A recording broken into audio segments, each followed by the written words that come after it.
আসসালামু আলাইকুম। School of এক্সিলেন্সের সাম্প্রতিক মেগা ক্লাস 3-এ তোমাদেরকে স্বাগতম। এর পূর্বে আমরা সাম্প্রতিকের মেগা ক্লাস 1 এবং 2 করেছিলাম, যেখানে ভর্তি পরীক্ষায় যেই রকম সাম্প্রতিক প্রশ্ন আসতে পারে সেই রকম আমরা প্রশ্ন সলভ করেছিলাম। তারই ধারাবাহিকতায় আজ আমরা সাম্প্রতিক মেগা ক্লাস 3 নিয়ে তোমাদের সামনে হাজির হয়েছি। যেই ক্লাসটি তোমরা যারা ঢাকা বিশ্ববিদ্যালয়ের বি ইউনিট, বিইউপি, বিইউপির FASS এবং FSSS, জগন্নাথ বিশ্ববিদ্যালয়, রাজশাহী বিশ্ববিদ্যালয় সহ অন্যান্য যে সকল বিশ্ববিদ্যালয়কে টার্গেট করে পড়াশোনা করছো সেই সকল বিশ্ববিদ্যালয়কে কভার করবে। তোমরা যারা এবং পাশাপাশি যারা তোমরা মেডিকেলের জন্য পড়াশোনা করছো এবং এই মেডিকেলকেও এই ক্লাসটা মূলত কাভার করবে। সুতরাং তোমরা যারা সাম্প্রতিক নিয়ে খুব টেনশনে আছো এবং এই শেষ সময়ে এসে বুঝতে পারছো না কোন জায়গা থেকে সাম্প্রতিক পড়বে, কোন জায়গাগুলো একটু বেশি গুরুত্ব দিবে, কোন জায়গাগুলো অ্যাভয়েড করবে, তোমাদের সকলের জন্য এই ক্লাসটা খুবই গুরুত্বপূর্ণ।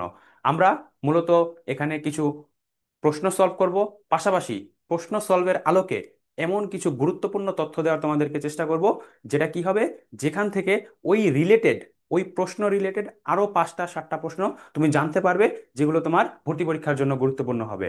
চলো, আমরা প্রশ্ন সলভের আলোকে আমাদের ক্লাসটা সাজিয়েছি এবং ওই ব্যাখ্যা সহকারে আমরা ক্লাসটা কন্টিনিউ করব।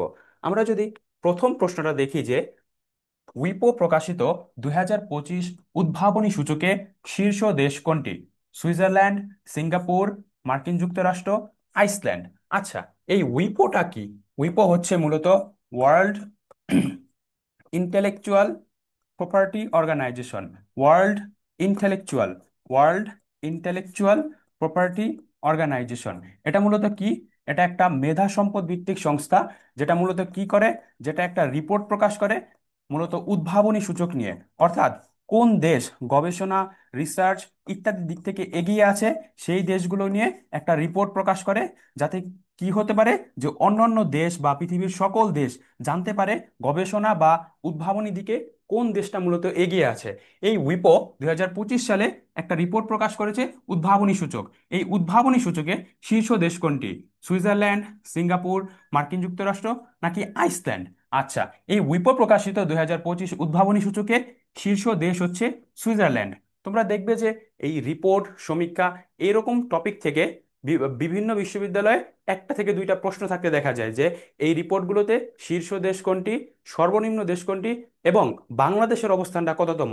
সুতরাং এই রিপোর্ট সমীক্ষা থেকে তোমাদের প্রশ্ন আসবে ধরা যায়, এবং এই রিপোর্ট সমীক্ষাটা তোমাদেরকে ভালো করে দেখতে হবে। এখানে তো আমরা একটা প্রশ্ন সলভ করলাম। এখন আমরা এই যে 2025 সালে যে সকল গুরুত্বপূর্ণ রিপোর্ট এবং সমীক্ষা প্রকাশিত হয়েছে সেই জিনিসগুলো দেখার চেষ্টা করব। শক্তিশালী পাসপোর্ট সূচক শক্তিশালী পাসপোর্ট সূচক 2025-এ শীর্ষ দেশ সিঙ্গাপুর এবং সর্বনিম্ন দেশ আফগানিস্তান, যেখানে বাংলাদেশের অবস্থান কততম? বাংলাদেশের অবস্থান 100তম। সামরিক শক্তি সূচক বা গ্লোবাল ফায়ার পাওয়ার ইন্ডেক্স, সামরিক শক্তি সূচকে শীর্ষ দেশ হচ্ছে যুক্তরাষ্ট্র এবং সর্বনিম্ন দেশ হচ্ছে ভুটান, যেখানে বাংলাদেশের অবস্থান 35তম। বৈশ্বিক উদ্ভাবনী সূচক, যেটা নিয়ে আমাদের প্রশ্ন ছিল, বৈশ্বিক উদ্ভাবনী সূচকে শীর্ষ দেশ সুইজারল্যান্ড, সর্বনিম্ন দেশ তারা রিপোর্টে বলে নাই কোনটা সর্বনিম্ন দেশ, এবং বাংলাদেশের অবস্থান কততম? 106তম। ওয়ার্ল্ড হ্যাপিনেস ইন্ডেক্স বা বিশ্ব সুখ প্রতিবেদন, এখানে শীর্ষ দেশ ফিনল্যান্ড এবং সর্বনিম্ন দেশ আফগানিস্তান, যেখানে বাংলাদেশের অবস্থান কততম? 134তম। মানব উন্নয়ন সূচক, মানব উন্নয়ন সূচকে শীর্ষ দেশ হচ্ছে আইসল্যান্ড, যেখানে সর্বনিম্ন দেশ কোনটি? দক্ষিণ সুদান এবং বাংলাদেশের অবস্থান মানব উন্নয়ন সূচকে 130তম। অর্থনৈতিক স্বাধীনতা সূচক, অর্থনৈতিক স্বাধীনতা সূচকে শীর্ষ দেশ হচ্ছে সিঙ্গাপুর এবং সর্বনিম্ন দেশ হচ্ছে উত্তর কোরিয়া, যেখানে বাংলাদেশের অবস্থান কততম? 122তম। বিশ্ব মুক্ত গণমাধ্যম সূচক, অর্থাৎ কোন দেশের সাংবাদিকরা খুব ফ্রিলি তাদের যে নিউজ সেটা প্রকাশ করতে পারে, এই সূচকে শীর্ষ দেশ রয়েছে নরওয়ে এবং সর্বনিম্ন দেশ হচ্ছে আফ্রিকার দেশ ইরিত্রিয়া, যেখানে বাংলাদেশের অবস্থান 149তম।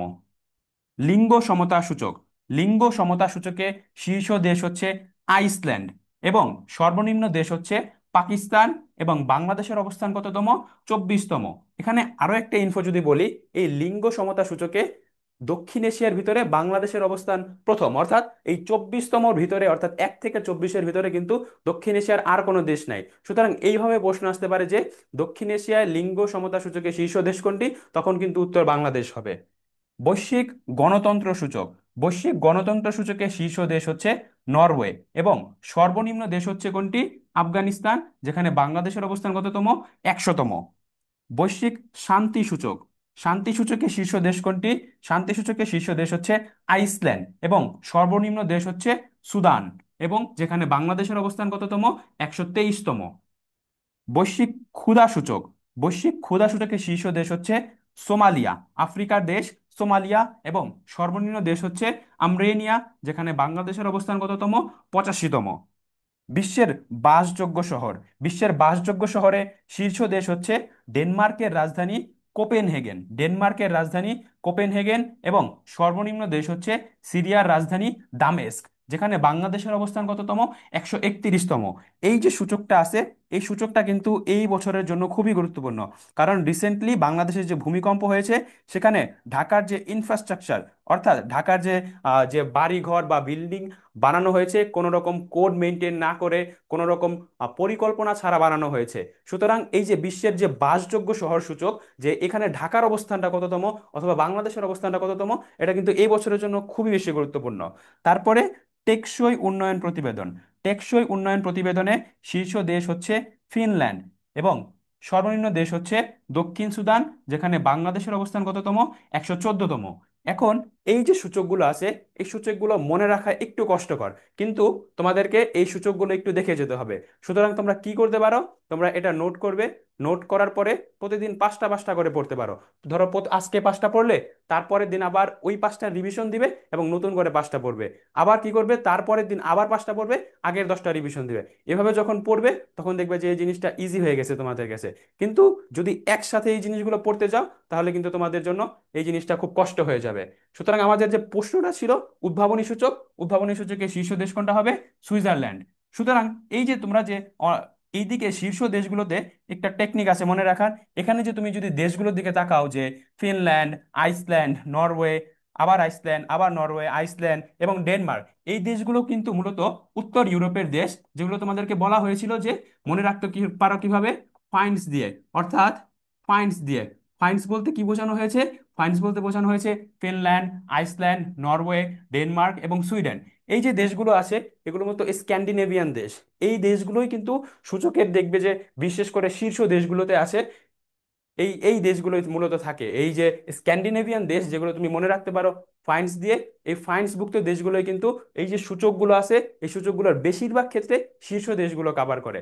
সুতরাং এগুলো নোট করে নিয়ে সুন্দর করে তোমার হলো গিয়ে পড়তে হবে। আমরা আমাদের, আচ্ছা, আবার একটা জিনিস চলে আসে যে বিশ্বের বিভিন্ন সংস্থা আছে, এই সংস্থাগুলো কিছু রিপোর্ট প্রকাশ করে। যেমন এই যে ওয়ার্ল্ড ইকোনমিক আউটলুক নামক রিপোর্টটা প্রকাশ করে কে, আইএমএফ, অর্থাৎ international monetary fund, international monetary fund. এটা কি রিপোর্ট প্রকাশ করে, ওয়ার্ল্ড ইকোনমিক আউটলুক। এবং এই ওয়ার্ল্ড ইকোনমিক আউটলুক অনুযায়ী মাথাপিছু আয় শীর্ষ দেশ কোনটি, মাথাপিছু আয় শীর্ষ দেশ হচ্ছে লুক্সেমবার্গ। হিউম্যান ডেভেলপমেন্ট ইন্ডেক্স নামক রিপোর্টটি প্রকাশ করে কে, ইউএনডিপি বা ইউনাইটেড নেশনস ডেভেলপমেন্ট প্রোগ্রাম। এবং এই এইচডিআই বা হিউম্যান ডেভেলপমেন্ট ইন্ডেক্স অনুযায়ী মাথাপিছু আয় শীর্ষ দেশ কোনটি, মাথাপিছু আয় শীর্ষ দেশ লিচেনস্টেইন। ওয়ার্ল্ড ডেভেলপমেন্ট রিপোর্ট প্রকাশ করে কে, ওয়ার্ল্ড ডেভেলপমেন্ট রিপোর্ট প্রকাশ করে ওয়ার্ল্ড ব্যাংক। সুতরাং তোমাদের এইভাবে প্রশ্ন আসতে পারে যে মাথাপিছু আয় শীর্ষ দেশ কোনটি, তখন কিন্তু তোমাদের সোর্স উল্লেখ থাকবে যে আইএমএফ অনুযায়ী, অথবা ওয়ার্ল্ড ইকোনমিক আউটলুক প্রতিবেদন অনুযায়ী। অথবা যদি এইভাবে প্রশ্ন থাকে যে মাথাপিছু আয় শীর্ষ দেশ কোনটি, সেটা কোন অনুযায়ী, ইউএনডিপি অনুযায়ী অথবা হিউম্যান ডেভেলপমেন্ট ইন্ডেক্স অনুযায়ী। তোমাদের যে অপশন থাকবে, অপশনে যে কোনো একটা উত্তর হিসেবে থাকবে, হয় সেখানে লুক্সেমবার্গ থাকবে, নয়তো সেখানে লিচেনস্টাইন থাকবে। সুতরাং একটা অপশন থাকবে, একটা উত্তর থাকবে। তোমাদের হলো গিয়া দুইটা যে উত্তর, এটা কখনো একটা প্রশ্নের ভিতরে থাকবে না।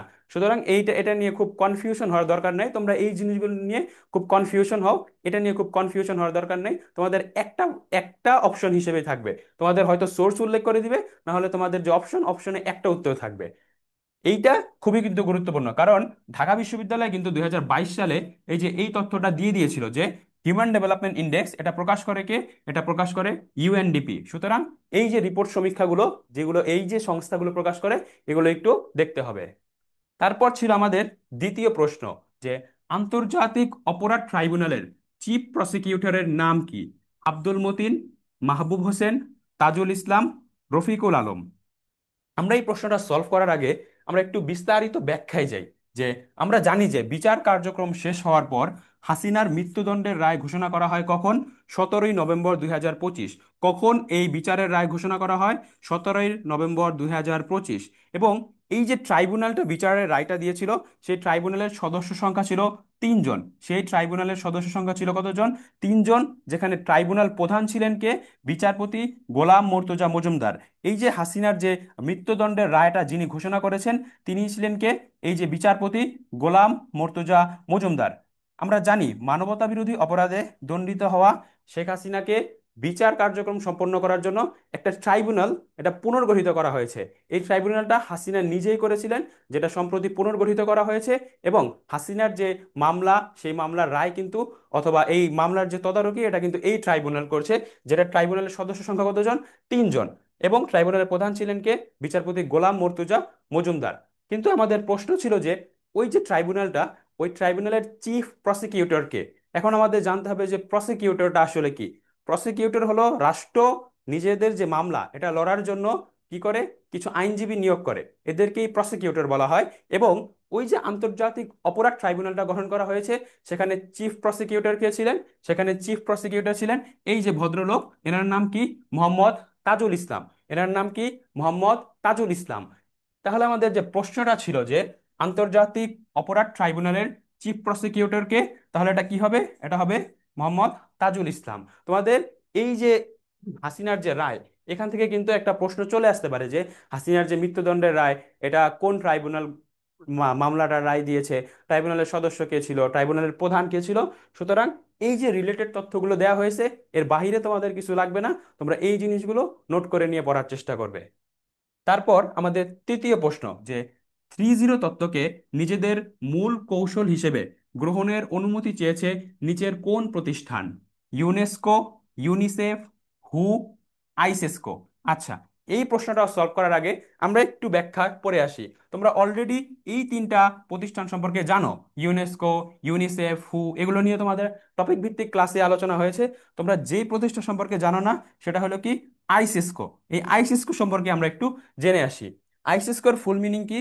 Islamic education, scientific and cultural organisation. এটার মহাপরিচালক কে? এটার মহাপরিচালক সালিম এম আল মালিক। এই যে সালিম এম আল মালিক, তিনি সম্প্রতি ঢাকায় এসেছেন এবং ডক্টর মোহাম্মদ ইউনূসের সাথে কি করেছেন? তিনি বৈঠক করেছেন। এই যে তার যে তিনি যেই সংস্থাটার মহাপরিচালক, তার সেই সংস্থাটা কি করেছে? তার সেই সংস্থাটা ডক্টর মোহাম্মদ ইউনূসের সাথে বৈঠক করার সময় ডক্টর মোহাম্মদ ইউনূসের যে 3-0 তত্ত্ব আছে, অর্থাৎ শূন্য দারিদ্র্য, শূন্য বেকারত্ব এবং শূন্য নেট কার্বন ইমিশন, এই যে তত্ত্ব, এই তত্ত্বটার উপর অনুপ্রাণিত হয়ে ডক্টর মোহাম্মদ ইউনূসের সামাজিক ব্যবসা, টেকসই উন্নয়ন এবং পরিবেশগত ক্ষেত্রে যে ভূমিকা, সেই ভূমিকায় তারা অংশীদারি হিসেবে তার যে 3-0 তত্ত্ব, এই তত্ত্বকে তাদের মূল কৌশল, তাদের প্রতিষ্ঠানের মূল কৌশল হিসেবে গ্রহণের জন্য ডক্টর মোহাম্মদ ইউনূসের কাছে অনুমতি চেয়েছে। এবং পরবর্তীতে এই যে ডক্টর মোহাম্মদ ইউনূস, তোমরা এখানে দেখতে পাচ্ছ, ডক্টর মোহাম্মদ ইউনূস তাদেরকে অনুমতি দিয়েছেন যে আপনারা চাইলে আমার যে 3-0 আছে, এটা কি করতে পারেন? আপনাদের যে প্রতিষ্ঠান আছে আইসিসকো, সেই প্রতিষ্ঠানের মূল কৌশল হিসেবে আপনারা গ্রহণ করতে পারেন এবং বিশ্বের বিভিন্ন জায়গায় আপনারা এই তত্ত্বটাকে ছড়িয়ে দিতে পারেন। আমরা অলরেডি এখানে বলে দিয়েছি যে 3-0 তত্ত্বটা কি। কারণ কি? কারণ এই 3-0 তত্ত্বটাও কিন্তু এখন গুরুত্বপূর্ণ। তোমাদের এইভাবে প্রশ্ন আসতে পারে, নিচের কোনটি 3-0 তত্ত্ব নয়? নিচের কোনটি 3-0 তত্ত্ব নয়? এইরকম ভাবে প্রশ্ন আসতে পারে, যেটা কিন্তু গত বছর ঢাকা বিশ্ববিদ্যালয় পরীক্ষায় এসেছিল। এই 3-0 নিয়ে ডক্টর মোহাম্মদ ইউনূস একটা বই লিখেছেন, যেটার নাম কি? A world of 3 zeros. A world of 3 zeros, যেটা প্রকাশিত হয় কখন? যেটা প্রকাশিত হয় 2017 সালে। যেটা প্রকাশিত হয় 2017 সালে। সুতরাং আমাদের যে প্রশ্ন ছিল যে 3-0 তত্ত্বকে নিজেদের মূল কৌশল হিসেবে গ্রহণের অনুমতি চেয়েছে নিচের কোন প্রতিষ্ঠান? তাহলে সেটা কি হবে? সেটা হবে আইসেসকো। সেটা কি হবে? সেটা হবে আইসেসকো। ঠিক আছে। আচ্ছা, আমাদের চতুর্থ প্রশ্ন। চতুর্থ প্রশ্নে বলা আছে যে হামাস ও ইসরায়েলের মধ্যে যুদ্ধবিরতি চুক্তিতে মধ্যস্থতা করেছে মোট কয়টি দেশ? তিনটি, চারটি, পাঁচটি, নাকি ছয়টি? আমরা জানি যে সম্প্রতি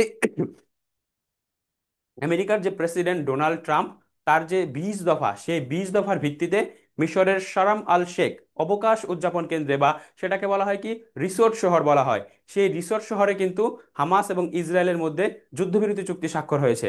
এই যে যুদ্ধবিরতি চুক্তি, এটা স্বাক্ষর হয়েছে কবে? এটা স্বাক্ষর হয়েছে 9ই অক্টোবর। স্বাক্ষর হয়েছে কবে? স্বাক্ষর হয়েছে 9ই অক্টোবর 2025 সালে। যেটা স্বাক্ষর হয়েছে কবে? 9ই অক্টোবর 2025 সালে, 9ই অক্টোবর 2025 সালে। এবং এই যে চুক্তিটা, এই চুক্তিটা কার্যকর হয়েছে তার একদিন পর থেকেই। কার্যকর হয়েছে তাহলে কবে? 10ই অক্টোবর 2025। কার্যকর হয়েছে কবে? 10ই অক্টোবর 2025 সালে। এই যে চুক্তিটা, এই চুক্তিটাতে মধ্যস্থতা করেছে মূলত চারটা দেশ। কয়টা দেশ মধ্যস্থতা করেছে? মধ্যস্থতা করেছে মূলত চারটা দেশ। এখন এই দেশগুলো কোন কোন দেশ, এই সম্পর্কে কিন্তু প্রশ্ন আসতে পারে তোমাদের এইভাবে যে নিচের কোন দেশটি এই যে ইসরায়েল এবং হামাসের যে যুদ্ধবিরতি চুক্তি সেখানে মধ্যস্থতা করেছে। আবার এইভাবে প্রশ্ন আসতে পারে যে নিচের কোন দেশটি হামাস এবং ইসরায়েলের যে যুদ্ধবিরতি চুক্তি সেখানে মধ্যস্থতা করেনি। সুতরাং এই চারটা দেশ সম্পর্কে জানতে হবে। এই চারটা দেশে অবভিয়াসলি চলে আসে কে? যুক্তরাষ্ট্র চলে আসে, কারণ যুক্তরাষ্ট্রের যে 20 দফা, সেই 20 দফার ভিত্তিতে কিন্তু এই যুদ্ধবিরতি চুক্তিটা কার্যকর হয়েছে। যুক্তরাষ্ট্রের পরে কি আসে? যুক্তরাষ্ট্রের পরে আসে তুরস্ক। যুক্তরাষ্ট্র, তুরস্ক, তারপরে কাতার, এবং যেহেতু মিশরে এই শান্তি সম্মেলনটা আয়োজিত হয়েছে যেখানে যুদ্ধবিরতি চুক্তি কার্যকর হয়, সুতরাং মিশর। তাহলে চারটা দেশ কি কি? যুক্তরাষ্ট্র, তুরস্ক, কাতার এবং মিশর। এই চারটা দেশ কি করেছে এবং হামাস এবং ইসরায়েলের মধ্যে যুদ্ধবিরতি চুক্তিতে কি করেছে? মধ্যস্থতা করেছে। তোমাদের আরেকটা তথ্য এখানে জানতে হবে যে এই যে যুদ্ধবিরতি চুক্তি, এটা জাতিসংঘের, সম্প্রতি জাতিসংঘের যে নিরাপত্তা পরিষদ, এই জাতিসংঘের নিরাপত্তা পরিষদে কিন্তু এই চুক্তিটি কি হয়েছে? এই চুক্তিটি পাশ হয়েছে। জাতিসংঘের নিরাপত্তা পরিষদে এই চুক্তিটি পাশ হয় কবে? জাতিসংঘের নিরাপত্তা পরিষদে পাশ হয় এটা 17ই নভেম্বর 2025 সালে। জাতিসংঘের নিরাপত্তা পরিষদে পাশ হয় কবে? 17ই নভেম্বর 2025 সালে। জাতিসংঘের নিরাপত্তা পরিষদে এটা পাশ হয় কবে? 17ই নভেম্বর 2025 সালে। এই যে এই যে তারিখটা, এই তারিখটা তোমার মনে রাখতে হবে যে যুদ্ধবিরতি চুক্তিটা কখন স্বাক্ষর হয়েছে, কখন এটা কার্যকর হয়েছে, কোথায় কার্যকর হয়েছে, কয়টা দেশ এই চুক্তিতে মধ্যস্থতা করেছে, এবং এটা জাতিসংঘের যে নিরাপত্তা পরিষদ, এই নিরাপত্তা পরিষদে কখন হলে গিয়ে পাশ হয়েছে, এটা তোমার মনে রাখতে হবে। সুতরাং এই যে তথ্যটা ছিল, এটা কিন্তু গুরুত্বপূর্ণ তথ্য। তোমাদের আগেও বলা হয়েছে যে কিছু কিছু তথ্য খুবই গুরুত্বপূর্ণ, যেখানকে সব জিনিস তোমাকে পড়তে হবে।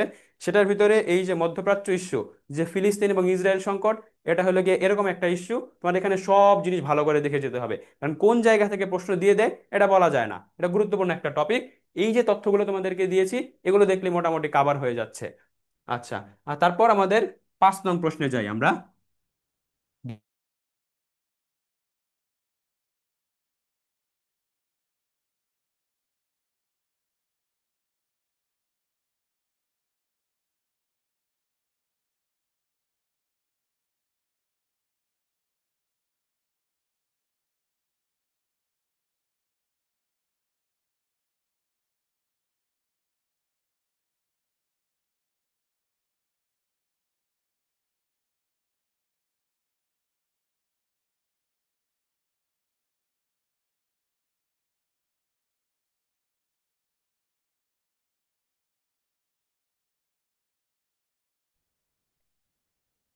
আচ্ছা, তাহলে আমাদের পঞ্চম প্রশ্ন। 2025 সালে রসায়নে নোবেল পুরস্কার প্রদান করা হয়েছে কোন আবিষ্কারের জন্য? কোয়ান্টাম ডটস আবিষ্কার ও উন্নয়ন, ধাতব জৈব কাঠামো আবিষ্কার, কৃত্রিম বুদ্ধিমত্তার জন্য, নাকি ন্যানো টেকনোলজি ভিত্তিক আবিষ্কারের জন্য? তোমাদের যে এই যে নোবেল নিয়ে যে প্রশ্ন আছে, সেখানে রসায়ন এবং ফিজিক্সটা এই বছর একটু কম গুরুত্বপূর্ণ। তোমরা হলো গিয়ে শান্তি, সাহিত্য, এটা একটু ভালো করে দেখে যাবে। সুতরাং এই গতকালকে যে চারুকলার পরীক্ষা হয়েছে, তুমি কিন্তু সেখানে দেখবা যে সেখানে শান্তি থেকে প্রশ্ন এসেছে, এবং শান্তি এবং সাহিত্যটাই মানবিকের স্টুডেন্টদের জন্য একটু বেশি গুরুত্বপূর্ণ। তবুও আমরা কমপ্লিট প্রিপারেশনের জন্য এই জিনিসটা একটু দেখব। 2025 সালে রসায়নে নোবেল পুরস্কার প্রদান করা হয়েছে মূলত ধাতব জৈব কাঠামো বা মেটাল অর্গানিক ফ্রেমওয়ার্ক আবিষ্কারের জন্য। আমরা রসায়ন নিয়ে একটু পড়াশোনা করি, নোবেল নিয়ে একটু পড়াশোনা করি। এবছর রসায়নে 3 জনকে এবছর রসায়নে নোবেল পান। কে? জাপানের সুসুমু কিতাগাওয়া, অস্ট্রেলিয়ার রিচার্ড রবিনসন এবং যুক্তরাষ্ট্রের ওমর এম ইয়াগি। এটা একটু গুরুত্বপূর্ণ, এই নামটা গুরুত্বপূর্ণ, যুক্তরাষ্ট্রের ওমর এম ইয়াগি। তাদের অবদানটা কি ছিল মূলত? মেটাল অর্গানিক ফ্রেমওয়ার্ক বা ধাতব জৈব কাঠামো আবিষ্কারের জন্য তাদেরকে এই পুরস্কারে ভূষিত করা হয়। কিসের জন্য? মেটাল অর্গানিক ফ্রেমওয়ার্ক বা ধাতব জৈব কাঠামো আবিষ্কারের জন্য। এই যে ওমর এম ইয়াগি ইনি যেখানে আছেন, উনি কিন্তু একই সাথে তিনটা দেশের নাগরিক। তিনি মূলত জর্ডানের যে ফিলিস্তিন শরণার্থী শিবির সেখানে বড় হয়েছেন, সেই সূত্রে তিনি হলে গিয়ে জর্ডানের নাগরিক। আবার তিনি 15 বছর বয়সেই এই ফিলিস্তিনি শরণার্থী শিবির থেকে মার্কিন যুক্তরাষ্ট্রে চলে যান। তিনি মার্কিন যুক্তরাষ্ট্রের নাগরিক এবং সৌদি আরবের যে 2030 ভিশন আছে, সেই 30 ভিশনের জন্য তিনি কাজ করছেন। সেজন্য সৌদি সরকার তাকে নাগরিকত্ব প্রদান করেছে। একই সাথে তিনি জর্ডান, সৌদি আরব এবং মার্কিন যুক্তরাষ্ট্রের নাগরিক। এই যে রসায়নে নোবেল প্রাপ্ত ওমর এম ইয়াগি, তিনি হলেন কি দ্বিতীয় মুসলিম। তিনি কি দ্বিতীয় মুসলিম এবং প্রথম মুসলিম ছিলেন যিনি রসায়নে নোবেল পুরস্কার পেয়েছিলেন। তিনি কে? তিনি ছিলেন মিশরের আহমেদ জেবাইল। মিশরের আহমেদ জেবাইল। তোমাদের এই যে স্লাইডটা দেওয়া হয়েছে, এই রসায়ন নিয়ে এতটুকু পড়লে এনাফ, এর বাইরে তোমাদের পড়া লাগবে না। তারপরে আমরা যদি পদার্থবিজ্ঞান নিয়ে দেখি, পদার্থবিজ্ঞানে তিনজনকে নোবেল পুরস্কার প্রদান করা হয়: জন ক্লার্ক, মিশেল দেবোরেট এবং জন এম মার্টিনেস। তাদের অবদানটা কি ছিল? তাদের অবদান ছিল বৈদ্যুতিক সার্কিটে ম্যাক্রোস্কোপিক কোয়ান্টাম মেকানিক্যাল টানেলিং এবং শক্তির কোয়ান্টাইজেশন সংক্রান্ত যুগান্তকারী আবিষ্কারের জন্য তাদেরকে এই পুরস্কারে ভূষিত করা হয়। মূলত তাদের অবদান ছিল ইলেকট্রন নিয়ে, ইলেকট্রন এবং প্রোটন এই বিষয় সম্পর্কে তারা গবেষণা করেছেন। এর বাহিরে তোমাদের কিছু লাগবে না, তোমরা নামটা একটু জাস্ট দেখে যেতে পারো। ফিজিক্সটা একটু কম গুরুত্বপূর্ণ আমাদের। তারপরে যে নোবেল, এটা হলো গিয়া গুরুত্বপূর্ণ যে সাহিত্য। সাহিত্যে এবছর নোবেল দেওয়া হয়েছে কঠিন সময়ের মধ্যেও শিল্পের শক্তিতে বিশ্বাস, বিশ্বাস জাগানো, অনুপ্রেরণাদায়ক এবং দূরদর্শী সাহিত্যকর্মের জন্য হাঙ্গেরীয় লেখক হাঙ্গেরীয় লেখক লাসলো ক্রাসনোহরকাই সাহিত্যে নোবেল পুরস্কার পান।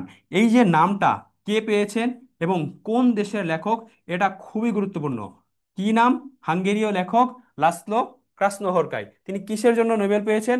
মূলত এই যে আমাদের যে কঠিন সময় থাকে, দুঃখ দুর্দশাগ্রস্ত সময় থাকে, সেই সময়ে কিভাবে শিল্প অর্থাৎ সাহিত্য, বই, এগুলো আমাদেরকে কিভাবে শক্তি যোগাতে পারে, আমাদেরকে যে সাফল্যের যে ধারা সেই ধারার দিকে নিয়ে যেতে পারে, এই বিষয়ে লেখালেখির জন্য তিনি এই বছর নোবেল পুরস্কার পেয়েছেন। তার যে প্রথম উপন্যাস, প্রথম উপন্যাস ছিল কোনটি? তার প্রথম উপন্যাস ছিল সাতান টাঙ্গো। তার প্রথম উপন্যাস সাতান টাঙ্গো এবং তার বিখ্যাত উপন্যাস কি? The melancholy of resistance. তোমার সাহিত্য নিয়ে এতটুকু দেখলেই কাভার হয়ে যাচ্ছে, এর বাইরে তোমার কিছু দেখা লাগবে না। তারপরে কি? শান্তি। এই শান্তি থেকে কিন্তু অলরেডি চারুকলায় প্রশ্ন চলে আসছে, সুতরাং এই শান্তিটাও কিন্তু বিভিন্ন বিশ্ববিদ্যালয়ের জন্য গুরুত্বপূর্ণ। ভেনেজুয়েলার বিরোধী নেতা মারিয়া করিনা মাচাদো। নাম কি? মারিয়া করিনা মাচাদো। মারিয়া করিনা মাচাদো গণতান্ত্রিক অধিকার ও একনায়কতান্ত্রিক বিরোধী সংগ্রামে ভূমিকার জন্য এই পুরস্কার পেয়েছেন। কে পেয়েছেন? ভেনেজুয়েলার বিরোধী নেতা। আমরা জানি সম্প্রতি কিন্তু মার্কিন যুক্তরাষ্ট্র এবং ভেনেজুয়েলার সাথে কনফ্লিক্ট হচ্ছে, এবং এই যে কনফ্লিক্ট নিয়ে আমরা কিন্তু ক্লাস 1 এবং 2-এ কিছু প্রশ্ন দেখে আসছিলাম এবং কনফ্লিক্টটার কারণ কি এই জিনিসগুলো ব্যাখ্যা করেছিলাম। সুতরাং তোমরা যারা ওই যে দেখো নাই, তারা হলো গিয়ে 1 এবং 2 ক্লাসটা দেখে আসবে, আমরা খুব বিস্তারিত ব্যাখ্যায় এখন যাব না। অর্থনীতিতে নোবেল পুরস্কার পেয়েছেন কে? জোয়েল মকিওর, ফিলিপ অ্যাগিও এবং পিটার হাউহট 2025 সালে উদ্ভাবন নির্ভর অর্থনৈতিক প্রবৃদ্ধি ব্যাখ্যা করার জন্য অর্থনীতিতে নোবেল পুরস্কার পেয়েছেন। উদ্ভাবন নির্ভর জিনিসটা কি? এই যে আমরা যে ব্যবসা বাণিজ্য করি, এখানে উদ্ভাবন নিয়ে আসতে হবে, অর্থাৎ নতুন নতুন জিনিস নিয়ে আসতে হবে। পুরাতন জিনিসের প্রতি, পুরাতন যে প্রথাবদ্ধ চিন্তা ভাবনা, আমাদের প্রথাগত যে চিন্তা ভাবনা, এটা থেকে বের হয়ে আমাদের নতুন উদ্ভাবন নির্ভর, অর্থাৎ নতুন কি আইডিয়া নিয়ে আসা যায় ব্যবসার ক্ষেত্রে, এবং পুরাতন জিনিসকে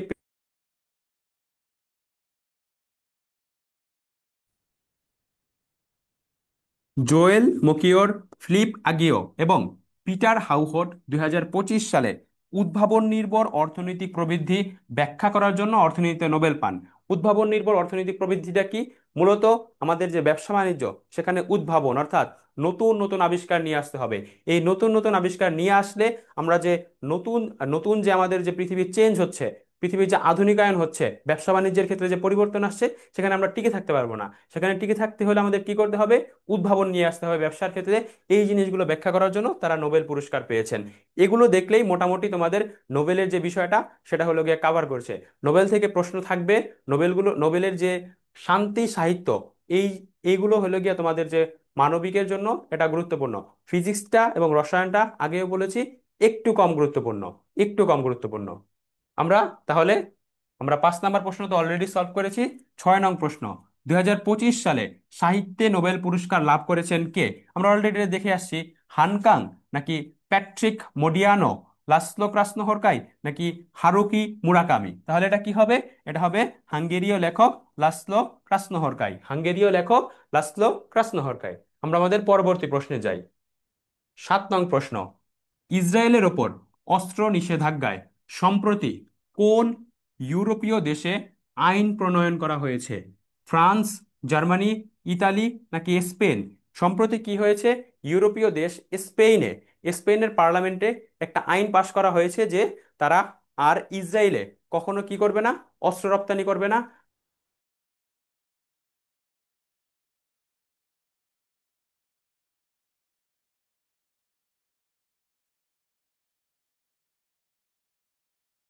আমাদের যে এই যে ইসরায়েলের ওপর অস্ত্র নিষেধাজ্ঞার জন্য ইউরোপীয় একটা দেশে কি হয়েছে? আইন প্রণয়ন করা হয়েছে। তারা কি করবে না? তারা কখনো ইসরায়েলে আর অস্ত্র রপ্তানি করবে না। এবং ইসরায়েল তাদের যে বন্দর, এই বন্দর অস্ত্রের জন্য ব্যবহার করতে পারবে না। এটা কোন দেশ হবে তাহলে? এটা হবে স্পেন।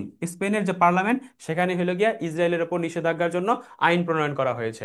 আমরা পরবর্তী প্রশ্নে যাই। ইউনেস্কোর 43তম সাধারণ সম্মেলন অনুষ্ঠিত হয়েছিল কোথায়? সামারকন্দ উজবেকিস্তান, বেইজিং চীন, প্যারিস ফ্রান্স, কায়রো মিশর? আমরা এই যে ইউনেস্কোর সাধারণ সম্মেলন, এটা নিয়ে অলরেডি আগের ক্লাসে আলোচনা করে আসছি বিস্তারিত। তোমরা যারা আগের ক্লাস দেখোনি, আগের ক্লাস দেখে আসবা। তো ইউনেস্কোর যে যে 43তম সাধারণ সম্মেলন, যেটার ভিতরে বাংলাদেশ হলে গিয়া নির্বাচিত হয়েছে পরবর্তী 2 বছরের জন্য, সেটা কোথায় অনুষ্ঠিত হয়েছে? সেটা অনুষ্ঠিত হয়েছে সামারকন্দ উজবেকিস্তান। আমরা তারপরের প্রশ্নে যাই। রবীন্দ্র চর্চায় অবদানের স্বীকৃতি স্বরূপ নিচের কোন ব্যক্তিকে রবীন্দ্র তত্ত্বাচার্য উপাধি দেওয়া হয়েছে? জহির রায়হান, মহাদেব সাহা, আহমদ রফিক, নাকি জব্বার কবির? এই যে আহমদ রফিক, তিনি কি করেছেন? তিনি মূলত একজন ভাষা সৈনিক ছিলেন। তিনি সম্প্রতি মারা গিয়েছেন। তিনি যে ক- রবীন্দ্র চর্চা, এই রবীন্দ্র চর্চার স্বীকৃতি স্বরূপ কলকাতার যে ট্যাগোর রিসার্চ ইনস্টিটিউট আছে, রবীন্দ্র চর্চার স্বীকৃতি স্বরূপ কি করেছে? কলকাতার যে ট্যাগোর রিসার্চ ইনস্টিটিউট, কলকাতার ট্যাগোর রিসার্চ ইনস্টিটিউট তাকে এই রবীন্দ্র চট্টাচার্য উপাধিতে ভূষিত করেছে। কলকাতার ট্যাগোর রিসার্চ ইনস্টিটিউট। তিনি কি ব্যাখ্যা করেছেন? তিনি ব্যাখ্যা করেছেন যে আমরা অনেক সময় ব্যাখ্যা করার চেষ্টা করি যে এই যে রবীন্দ্রনাথ তিনি ঢাকা বিশ্ববিদ্যালয়ে এসেছিলেন কিসের জন্য? ঢাকা বিশ্ববিদ্যালয়ের বিরোধিতা করেছিলেন। ঢাকা বিশ্ববিদ্যালয়ের প্রতিষ্ঠার সময় ঢাকা বিশ্ববিদ্যালয়ের বিরোধিতা করেছিলেন। কিন্তু তার বর্ণনা এরকম, যদি রবীন্দ্রনাথ ঠাকুর ঢাকা বিশ্ববিদ্যালয়ের বিরোধিতাই করে থাকেন, তাহলে পরবর্তী সময় তিনি কেন ঢাকা বিশ্ববিদ্যালয়ে এসেছিলেন? এই যে রবীন্দ্র তত্ত্বাচার্য, তাকে উপাধি দেওয়া হয়েছে মূলত এই যে তিনি রবীন্দ্র চর্চা এবং রবীন্দ্রনাথের জীবনীর ওপর যে গবেষণা, এই তার যে অবদান, এই অবদানের স্বীকৃতি স্বরূপ কলকাতার যে ট্যাগোর রিসার্চ ইনস্টিটিউট আছে, তাকে সম্প্রতি কি করেছে? রবীন্দ্র তত্ত্বাচার্য উপাধিতে ভূষিত করেছে। এবং তিনি একজন ভাষা সৈনিক ছিলেন, এজন্য এই তথ্যটা তোমাদের জন্য গুরুত্বপূর্ণ। আমরা যদি পরের প্রশ্নে যাই, বিদেশি দক্ষ পেশাজীবীদের কাজের সুযোগ করে দিতে কে ভিসা নামক নতুন ভিসা নীতি চালু করেছে কোন দেশ? জাপান, দক্ষিণ কোরিয়া, চীন, নাকি সিঙ্গাপুর? আমরা সবাই জানি যে মার্কিন যুক্তরাষ্ট্রের এই যে H1B ভিসা, H1B ভিসা, যার আলোকে মার্কিন যুক্তরাষ্ট্র কি করে? বিদেশি যে দক্ষ পেশাজীবী আছে, যারা আমেরিকার অর্থনীতি, তারপর বিজ্ঞান সাহিত্য ইত্যাদি ক্ষেত্রে ভূমিকা পালন করবে, তাদেরকে বাইরের দেশে নিয়ে যায়। কিন্তু এই যে H1B ভিসা, তার মার্কিন যুক্তরাষ্ট্রের যে ডোনাল্ড ট্রাম্প, তিনি ক্ষমতায় আসার আগে এর ভিসা মূল্য ছিল প্রায় $1,000, $1,000। কিন্তু ডোনাল্ড ট্রাম্প ক্ষমতায় আসার পরে এর এর যে মূল্য, এটা করে ফেলে কত? এর মূল্য করে ফেলে $1,00,000। সুতরাং এই যে $1,00,000 দিয়ে তো আর বিদেশি পেশাজীবীরা আমেরিকায় এত মানে খুব $1,00,000 দিয়ে তো খুব মানে যেতে পারবে না আমেরিকায়। এজন্য চীন কি করেছে? চীন একটা নতুন ভিসা নীতি নিয়ে আসছে, যেখানে তারা কি করবে, যারা চীনের অর্থনীতি, চীনের যে প্রবৃদ্ধি, চীনের যে শিল্প সাহিত্য, এক্ষেত্রে যারা অবদান রাখবে তাদেরকে চীন তাদের দেশে নিয়ে যাবে একটা ভিসা নীতির আওতায়। সেই ভিসা নীতিটা কি হচ্ছে? সেই ভিসা নীতির নাম হচ্ছে কে ভিসা। সেই ভিসা নীতির নাম কি? কে ভিসা। সুতরাং এই প্রশ্নের উত্তর কি হবে? এই প্রশ্নের উত্তর হবে চীন। আমরা যদি তার পরের প্রশ্নে যাই, যুক্তরাষ্ট্রের নিউ ইয়র্ক সিটির ইতিহাসে প্রথম মুসলিম মেয়র হিসেবে নির্বাচিত হয়েছেন কে? Curtis Sliwa, Zohran Mamdani, Andrew Cuomo, নাকি কমলা হ্যারিস? আমরা জানি যে যুক্তরাষ্ট্রের নিউ ইয়র্ক সিটির ইতিহাসে 111তম, কততম, 111তম মেয়র হিসেবে নির্বাচিত হয়েছেন কে? নির্বাচিত হয়েছেন জোহরান মামদানি, যিনি হলেন গিয়ে প্রথম মুসলিম। পাশাপাশি তিনি কিন্তু এই দক্ষিণ এশিয়ার বংশোদ্ভূত প্রথম মুসলিম। তিনি মূলত কি করেছিলেন? নির্বাচনের আগে নিউ ইয়র্ক সিটির মানুষের যে জীবনযাত্রার ব্যয় নির্বাহ, সেটা তিনি ব্যাখ্যা করেছিলেন যে তিনি সেটা কমিয়ে নিয়ে আসবেন, এবং সেজন্য কিন্তু তাকে নির্বাচিত করা হয়েছে। সুতরাং এই যে প্রশ্ন, যুক্তরাষ্ট্রের নিউ ইয়র্ক সিটির ইতিহাসে প্রথম মুসলিম মেয়র হিসেবে নির্বাচিত হয়েছেন কে? তাহলে এটা হবে জোহরান মামদানি। দেশের প্রথম এলিভেটেড রেল স্টেশন কোথায় অবস্থিত? কেরানীগঞ্জ, মিরপুর, গাবতলী, নাকি আজিমপুর? আমরা জানি যে পদ্মা ব্রিজ সেটা কিন্তু একটা মাল্টিপারপাস ব্রিজ। কি ব্রিজ? Multipurpose bridge. অর্থাৎ সেখানে যে উপরের যে স্ট্রাকচারটা, সেখানে কি করে কি যাবে? সেখানে মূলত বাস, ট্রাক ইত্যাদি চলবে। এবং নিচের যে রোড, এই নিচের রোড দিয়ে কি যাবে? নিচের রোড দিয়ে মূলত ওই যে ট্রেন, এই ট্রেনটা যাবে। এই যে সম্প্রতি সরকার কি করেছে, একটা কর্মসূচি নিয়েছে যে তারা কি করবে, তারা হলো গিয়ে ঢাকা থেকে যশোর পর্যন্ত রেল স্টেশন নির্মাণ করবে, যেটা হবে কত কিলোমিটার? 170 কিলোমিটার। যার মধ্যে 23 কিলোমিটার হবে কি? Elevated rail station. যার মধ্যে 23 কিলোমিটার হবে কি? Elevated rail station. Elevated rail station কি? অর্থাৎ উড়াল রেল স্টেশন, অনেকটা মেট্রো রেলের মতো। ওই উপরের দিক দিয়ে কি যাবে? ট্রেন যাবে। এই যে ট্রেনটা 23 কিলোমিটার, এটা নির্মাণ করা হয়েছে কোথায়? এটা নির্মাণ করা হয়েছে কেরানীগঞ্জে। এটা কোথায় নির্মাণ করা হয়েছে? এটা নির্মাণ করা হয়েছে কেরানীগঞ্জে। তারপরের প্রশ্ন যে জাতিসংঘে শান্তিরক্ষী প্রেরণে বাংলাদেশের অবস্থান কততম? প্রথম, তৃতীয়, পঞ্চম, সপ্তম? আমরা জানি যে বাংলাদেশ 1988 সাল থেকে, কখন থেকে? 1988 সাল থেকে জাতিসংঘে শান্তিরক্ষী প্রেরণ করে। এবং এই যে জাতিসংঘে শান্তিরক্ষী প্রেরণ, এই যে অবস্থান, বাংলাদেশের অবস্থান কততম বর্তমানে? বাংলাদেশের অবস্থান তৃতীয়। এখন প্রশ্ন আসে যে প্রথম কোন দেশ এবং তাহলে দ্বিতীয় কোন দেশ? প্রথম দেশ হচ্ছে যে দক্ষিণ এশিয়ার যেই দেশে সম্প্রতি এই যে অভ্যুত্থান সংঘটিত হয়েছে, নেপাল। তাহলে জাতিসংঘের শান্তিরক্ষী প্রেরণে প্রথম দেশ কোনটি? নেপাল। এবং দ্বিতীয় দেশ হচ্ছে আফ্রিকার দেশ রুয়ান্ডা। এবং তারপরেই বাংলাদেশের অবস্থান, অর্থাৎ জাতিসংঘের শান্তিরক্ষী প্রেরণে বাংলাদেশের অবস্থান কততম? তৃতীয়। 14 নং প্রশ্ন, জি-20 শীর্ষ সম্মেলন 2025 কোথায় অনুষ্ঠিত হয়েছে? জাপান, সৌদি আরব, দক্ষিণ আফ্রিকা, নাকি ইতালি? এই যে জি-20 শীর্ষ সম্মেলন, এর যে সদস্য দেশ হচ্ছে, এর সদস্য হচ্ছে 21টি। এর সদস্য কতটি? এর সদস্য হচ্ছে 21টি। এটা নিয়ে তোমরা অলরেডি পড়েছো। এর সদস্য কতটি? 21টি। তাদের যে 20তম সম্মেলন, তাদের এই যে 20তম সম্মেলন, 20তম সম্মেলন অনুষ্ঠিত হয়েছে কোথায়? 20তম সম্মেলন অনুষ্ঠিত হয়েছে দক্ষিণ আফ্রিকার জোহানেসবার্গে। কোথায়? দক্ষিণ আফ্রিকার জোহানেসবার্গে।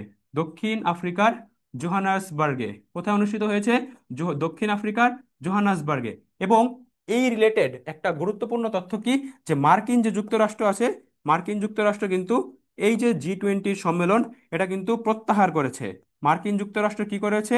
মার্কিন যুক্তরাষ্ট্র প্রত্যাহার করেছে। এই যে জি-20 সম্মেলন, এটা কোন দেশ প্রত্যাহার করেছে? এটা প্রত্যাহার করেছে মার্কিন যুক্তরাষ্ট্র। এটা কোন দেশ প্রত্যাহার করেছে? মার্কিন যুক্তরাষ্ট্র। এবং এই যে 21তম জি সম্মেলন, এটা তো 20তম জি সম্মেলন হয়েছে, 21তম জি সম্মেলন কিন্তু এই মার্কিন যুক্তরাষ্ট্রে অনুষ্ঠিত হবে। মার্কিন যুক্তরাষ্ট্র 20তম সম্মেলন প্রত্যাহার করেছে, কিন্তু 21তম সম্মেলন কিন্তু আবার এই মার্কিন যুক্তরাষ্ট্রে অনুষ্ঠিত হবে। এই তথ্যগুলো একটু দেখে যেও, কারণ এই যে সম্মেলন, সম্মেলন থেকে কিন্তু প্রশ্ন আসে কোন সম্মেলন কখন অনুষ্ঠিত হয়েছে, অথবা আগাম কোন সম্মেলন হতে পারে কোন দেশে, এগুলো থেকে কিন্তু প্রশ্ন আসে। তারপর আমরা 15 নং প্রশ্নে যাই। 15 নং প্রশ্নে, রাফা ক্রসিং কোন দুটি দেশের সীমান্তে অবস্থিত? ইসরায়েল ফিলিস্তিন, লেবানন ফিলিস্তিন, মিশর ফিলিস্তিন, নাকি জর্ডান ফিলিস্তিন? আমরা একটু যদি ম্যাপের দিকে যাই, এই যে এই যে ছোট্ট অংশটা দেখতে পাচ্ছ না, নীল কালি করে, এটা হলো গিয়ে রাফা ক্রসিং। এই জায়গা দিয়ে কি হয়, এই যে ছোট্ট জায়গা দিয়ে, এই ছোট্ট জায়গা দিয়ে গাজায় যে ত্রাণ বিতরণ হয় না, এই ত্রাণ বিতরণ কিন্তু এই ছোট্ট জায়গা দিয়ে হয়। এই যে ছোট্ট জায়গাটা, এটাকে বলা হয় রাফা ক্রসিং। সম্প্রতি আমরা জানি যে ইসরায়েল এবং ফিলিস্তিনের মধ্যে যুদ্ধবিরতি হয়েছে, এখন সেখানে ত্রাণ ঢুকছে। এখন ইসরায়েল কি করেছে, এই যে রাফা ক্রসিং আছে, তারা বলেছে যে এই রাফা ক্রসিং বন্ধ থাকবে, এবং ত্রাণটা মূলত যাবে কোন জায়গা দিয়ে, ত্রাণটা যাবে এই যে কেরেম কেরেম যে ক্রসিং আছে, এটা হলো গিয়ে ইসরায়েলের এই জায়গা দিয়ে। আমাদের প্রশ্ন ছিল যে এই যে রাফা ক্রসিং, এটা কোন দুই দেশের সীমান্তে অবস্থিত, এই যে রাফা ক্রসিং, এটা কোন দুই দেশের সীমান্তে অবস্থিত।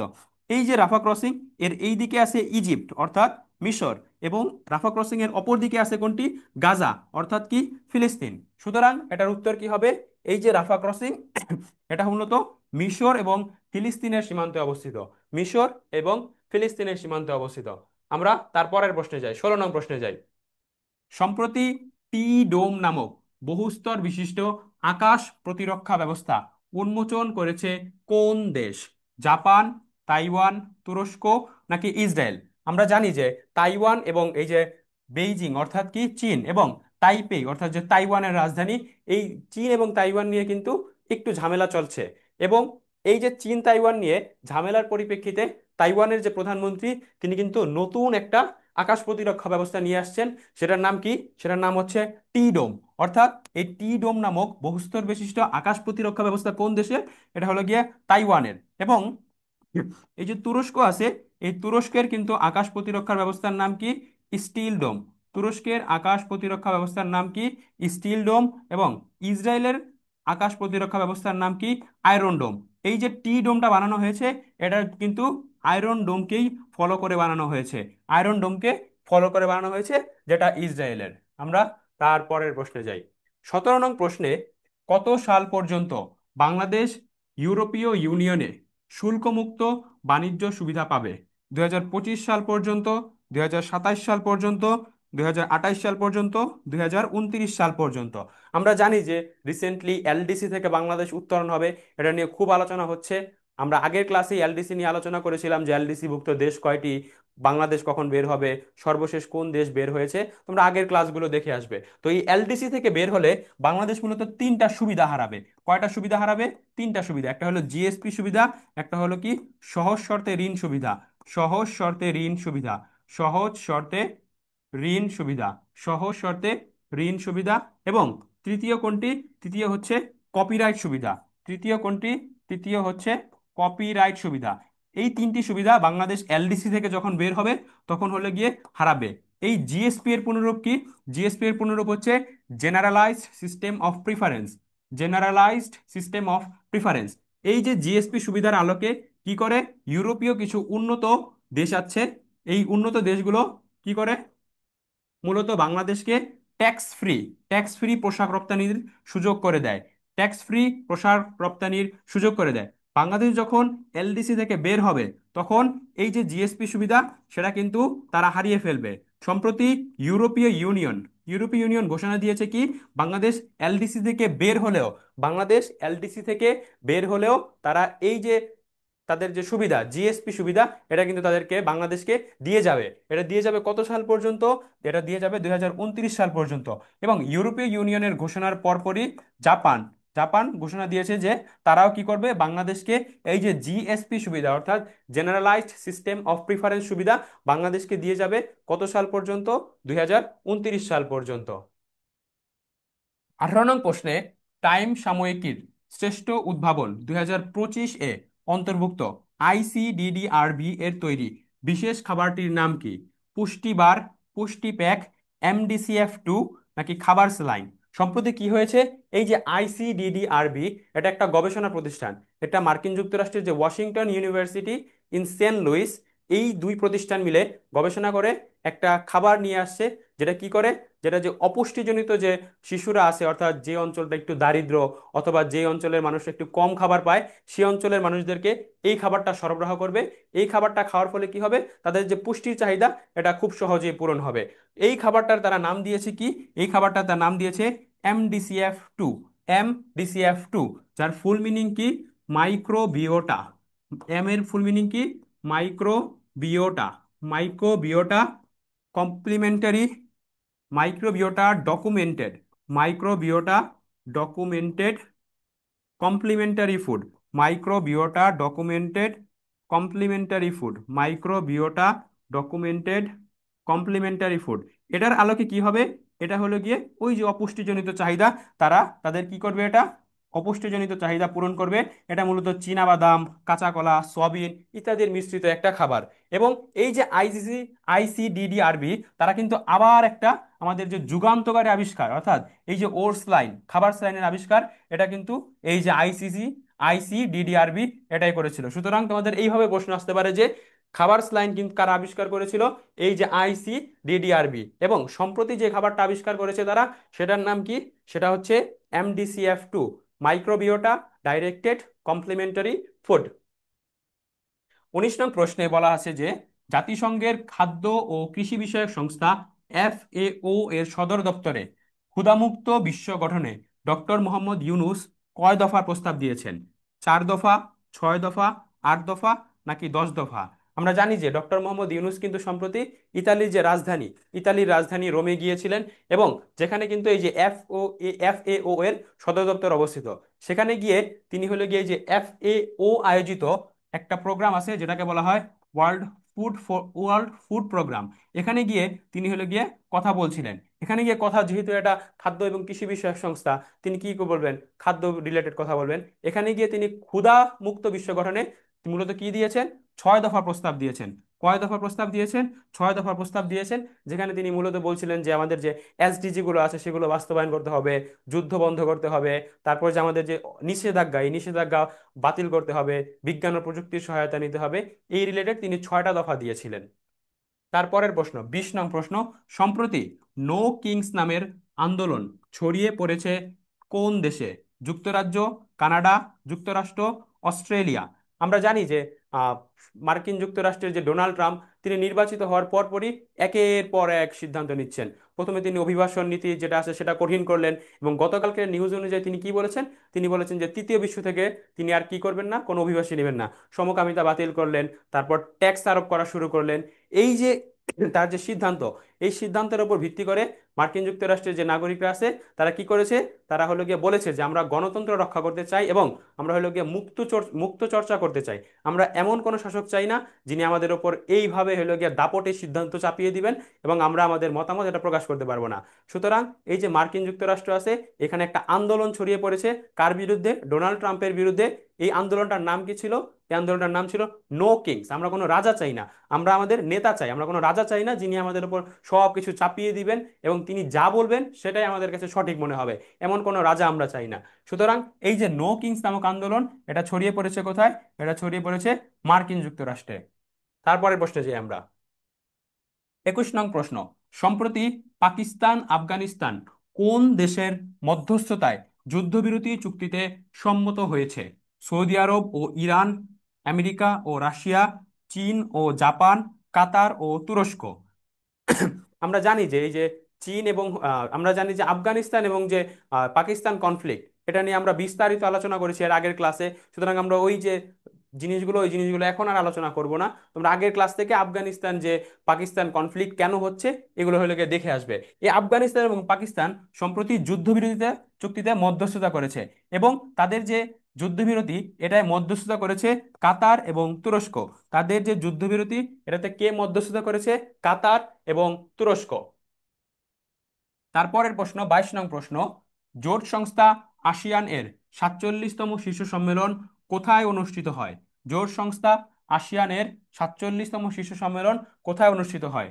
Kuala Lumpur, Malaysia, Bangkok, Thailand, Hanoi, Vietnam, Jakarta, Indonesia. আমরা জানি যে আসিয়ান নিয়ে খুব আলোচনা হচ্ছে, কারণ কি? সেখানে যে থাইল্যান্ড এবং ক্যাম্বোডিয়ার যে যুদ্ধ, সেটা নিয়ে আসিয়ান গুরুত্বপূর্ণ ভূমিকা পালন করেছে। পাশাপাশি আসিয়ানের 10টা সদস্য দেশ ছিল, সম্প্রতি নতুন একটা দেশ এটাতে যুক্ত হয়েছে, এজন্য আসিয়ান সম্মেলনটা গুরুত্বপূর্ণ। আসিয়ান যে 47তম শীর্ষ সম্মেলন, এটা অনুষ্ঠিত হয়েছে কোথায়? এটা অনুষ্ঠিত হয়েছে মালয়েশিয়ার রাজধানী কুয়ালালামপুরে। এটা কোথায় অনুষ্ঠিত হয়েছে? মালয়েশিয়ার রাজধানী কুয়ালালামপুরে। আমরা আসিয়ান সম্পর্কে একটু পড়ি, চলো। আসিয়ানের ফুল মিনিং কি? Association of south east Asian nation, অর্থাৎ দক্ষিণ পূর্ব এশিয়ার দেশ। এটার সদস্য দেশ কতটি এখন? এটার সদস্য দেশ 11টি। এটার সদস্য দেশ কতটি? এটার সদস্য দেশ 11টি। সর্বশেষ সদস্য দেশ কোনটি? সর্বশেষ সদস্য দেশ হচ্ছে পূর্ব তিমুর। এটা খুবই গুরুত্বপূর্ণ। আগে সদস্য দেশ ছিল কতটি? আগে সদস্য দেশ ছিল 10টি। এখন পূর্ব তিমুর যোগ দেওয়াতে সদস্য দেশ হয়েছে কতটি? 11টি। এবং তার যে সম্মেলন হয়েছে, এটা 47তম সম্মেলন ছিল, মালয়েশিয়ার রাজধানী কুয়ালালামপুর অনুষ্ঠিত হয়েছে, এবং এর সময়কাল ছিল 26 থেকে 28 অক্টোবর। স্থান তো বললামই যে কুয়ালালামপুরের মালয়েশিয়াতে অনুষ্ঠিত হয়েছে। তোমরা এই যে আসিয়ানভুক্ত দেশগুলোকে মনে রাখতে পারো কিভাবে? এমটিভি এর ফিল্ম দেখলে বিপিএসসি তে হবে না। এখানে এম মানে কি? এম মানে মালয়েশিয়া। টি মানে কি? টি মানে থাইল্যান্ড। ভি মানে কি? ভি মানে হলো গিয়ে ভিয়েতনাম। এখানে এফ মানে কি? এফ মানে হলো গিয়া ফিলিপিন্স। মূলত ফিলিপিন্সের পি দিয়ে শুরু হয়, কিন্তু তোমরা বোঝার সুবিধার্থে এফ দিয়ে মনে রাখবে। এফ মানে কি? ফিলিপিন্স। আইতে কি? আইতে ইন্দোনেশিয়া। এলতে কি? এলতে লাওস। এমতে কি? এমতে মায়ানমার। এখানে বিতে কি? এখানে বিতে হচ্ছে ব্রুনেই। পিতে কি? পিতে হচ্ছে পূর্ব তিমুর। পিতে কি? পিতে হচ্ছে পূর্ব তিমুর। এসতে কি?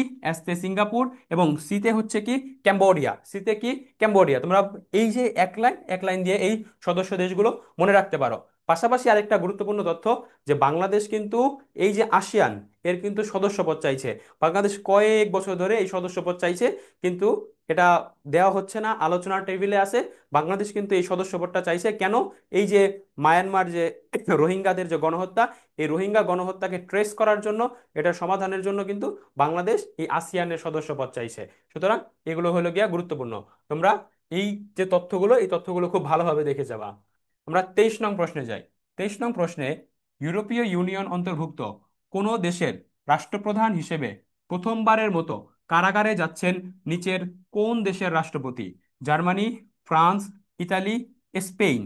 আচ্ছা, কি হয়েছে যে ফ্রান্সের যে সাবেক রাষ্ট্রপতি ছিলেন, তিনি 2007 সালে লিবিয়ার যে প্রধানমন্ত্রী ছিল গাদ্দাফি, তার কাছ থেকে নির্বাচনী সহায়তার জন্য অর্থ সহায়তা নিয়েছিলেন।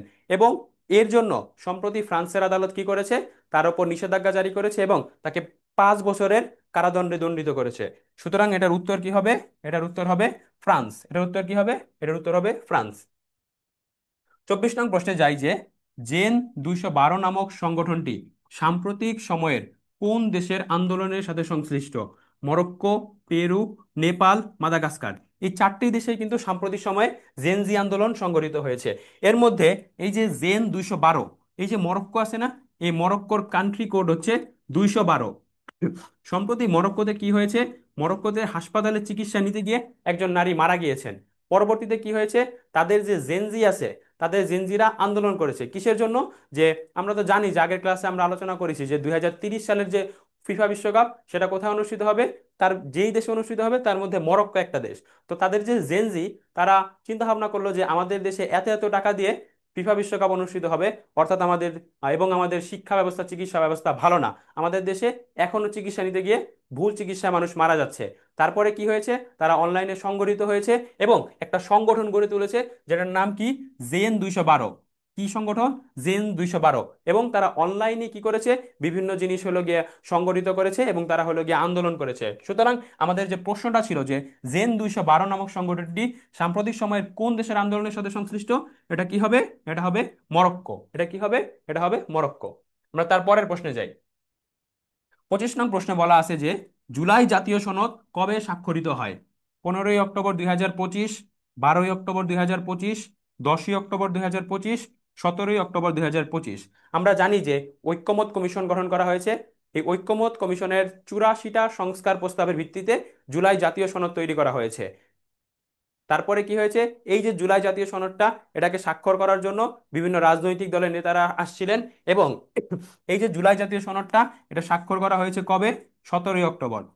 কখন স্বাক্ষর করা হয়েছে? 17ই অক্টোবর। এই যে জুলাই জাতীয় সনদ, এটার ভিতরে মূলত তিনটা মূলত জিনিস আছে, তিনটা দফা আছে। কি আছে? তিনটা তিনটা মূলত, এটা তিনটা ভাগে বিভক্ত। এই যে জুলাই জাতীয় সনদ, এটা কয়টা ভাগে বিভক্ত? এটা তিনটা ভাগে বিভক্ত। এটা কয়টা ভাগে বিভক্ত? তিনটা ভাগে বিভক্ত। যার প্রথম ভাগে বলা আছে কি? পটভূমি। প্রথম ভাগে কি বলা আছে? প্রথম ভাগে বলা আছে কি? প্রথম ভাগে বলা আছে কি? প্রথম ভাগে বলা আছে পটভূমি। প্রথম ভাগে পটভূমি বলা আছে, অর্থাৎ কিভাবে বাংলাদেশ রাষ্ট্রের সৃষ্টি হয়েছে, ব্রিটিশ আমলে বাংলাদেশ কেমন ছিল, তারপরে পাকিস্তান আমলে কিভাবে আমরা স্বাধীনতা অর্জন করেছি, এবং সর্বশেষ আমাদের যে জুলাই অভ্যুত্থান, এই তিনটা জিনিসকে প্রাধান্য দেওয়া হয়েছে। এবং এটার যে দ্বিতীয় ভাগ, দ্বিতীয় ভাগে কি বলা আছে? দ্বিতীয় ভাগে বলা আছে এই যে 84টা সংস্কার প্রস্তাব, ঐকমত্য কমিশনের যে 84টা সংস্কার প্রস্তাব দিয়েছে, এই 84টা সংস্কার প্রস্তাব দ্বিতীয় ভাগে বলা আছে। 84টা সংস্কার প্রস্তাব কোথায় বলা আছে? দ্বিতীয় ভাগে বলা আছে। দ্বিতীয় ভাগে কি বলা আছে? 84টা সংস্কার প্রস্তাব। এবং এই যে তৃতীয় ভাগ, তৃতীয় ভাগে কি বলা আছে? তৃতীয় ভাগে মূলত বলা আছে এই যে সংস্কারগুলো বাস্তবায়ন করা হবে, এই সংস্কারগুলো বাস্তবায়ন করার জন্য 7 দফা অঙ্গীকারনামা। কয় দফা? 7 দফা অঙ্গীকারনামা তৃতীয় ভাগে বলা আছে। 7 দফা অঙ্গীকারনামা, 7 দফা অঙ্গীকারনামা তৃতীয় ভাগে বলা আছে। এবং এই জুলাই জাতীয় সনদটা তৈরি করেছে কে? জুলাই জাতীয় সনদটা তৈরি করেছে ঐকমত্য কমিশন। এবং ঐকমত্য কমিশনের সদস্য ছিল 7 জন। এটার সভাপতি ডক্টর মোহাম্মদ ইউনূস এবং সহ সভাপতি আলী রিয়াজ। এই জিনিসগুলো তুমি হলো গিয়ে অ্যাড করে নিবে এই প্রশ্নের সাথে। বুঝতে পেরেছো? তো আমাদের যে প্রশ্নটা ছিল যে জুলাই জাতীয় সনদ, এটা স্বাক্ষরিত হয় কবে? 17ই October. 17ই October.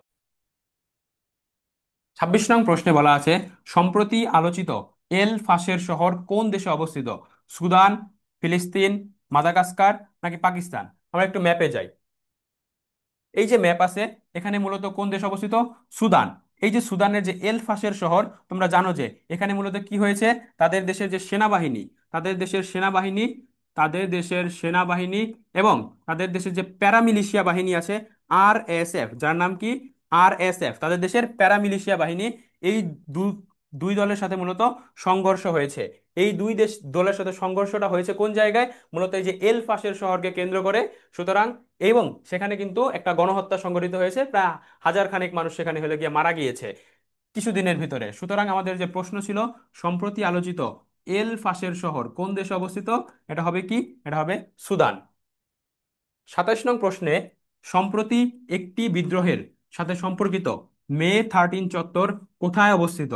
Kathmandu Nepal, Nairobi Kenya, Antananarivo Madagascar, Algiers Algeria. আচ্ছা, আমরা সম্প্রতি জানি যে একাধিক দেশে জেনজি আন্দোলন সংঘটিত হয়েছে, এবং মাদাগাস্কারের যে রাজধানী আছে আন্তানারিভো, সেখানে কিন্তু যে বিদ্রোহটা সংঘটিত হয়েছে সেটা কিন্তু এই যে মে 13 চত্বরে। অর্থাৎ মাদাগাস্কারের রাজধানী আন্তানারিভোর যে নির্দিষ্ট একটা জায়গা মে 13 চত্বর, সেখানে কিন্তু এই মাদাগাস্কারের যে বিদ্রোহ বা মাদাগাস্কারের যে বিপ্লবটা, সেটা কিন্তু এই আন্তানারিভো মাদাগাস্কারের মে 13 চত্বরে সংঘটিত হয়েছে।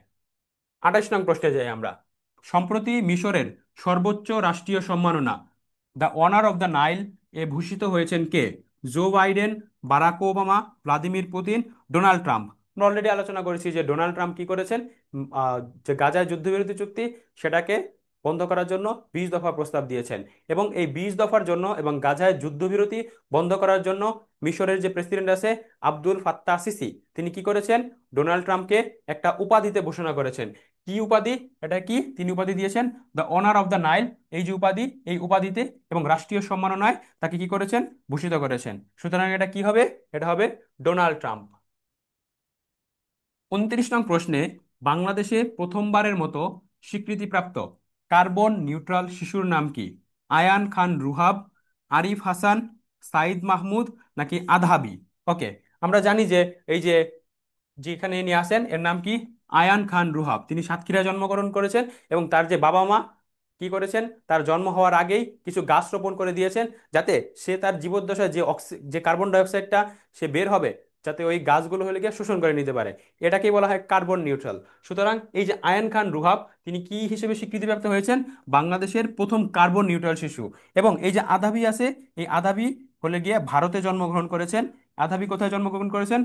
ভারতে জন্মগ্রহণ করেছেন। এবং তিনি কিন্তু মূলত বিশ্বের প্রথম কার্বন নিউট্রাল শিশু। বিশ্বের প্রথম কার্বন নিউট্রাল শিশুকে এই যে আধাবি, তিনি হলে গিয়ে ভারতে জন্মগ্রহণ করেছেন। বিশ্বের প্রথম কার্বন নিউট্রাল শিশু, বিশ্বের প্রথম কার্বন নিউট্রাল শিশু, বিশ্বের প্রথম কার্বন নিউট্রাল শিশুকে, বিশ্বের প্রথম কার্বন নিউট্রাল শিশু আধাবি। এবং বাংলাদেশের কে? বাংলাদেশের হচ্ছেন আয়ান খান রুহাব।